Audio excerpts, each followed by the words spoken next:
your campaign has been involved in a series of incidents that people are calling dirty tricks. I want to put up a list of them. In Iowa, the Cruz campaign sent out tweets saying Ben Carson was suspending his campaign. That was false. The campaign put out flyers accusing people of voting violations. That was false. In South Carolina, a Cruz super PAC attacked Trump over the Confederate flag, and your then communications director posted a link this week accusing Rubio of disrespecting the Bible. That was false. Question, do you take personal responsibility? This was your campaign, except for the super PAC.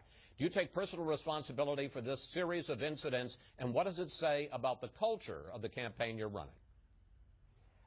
Chris, every accusation you raised there is incorrect. I appreciate your reading the Donald Trump attack file on that. Come on, sir. Let me tell you, our campaign has been from the highest... Wait a minute, sir. Chris, You personally apologized to Ben Carson on a debate stage. You fired your communications director. Chris, don't say this is an oppo file on our part, sir.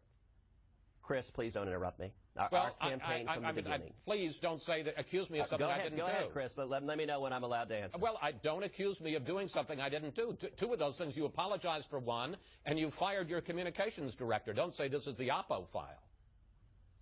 Chris, our campaign from the beginning has been the highest level of integrity. When others have engaged in personal attacks and insults, we don't respond in kind.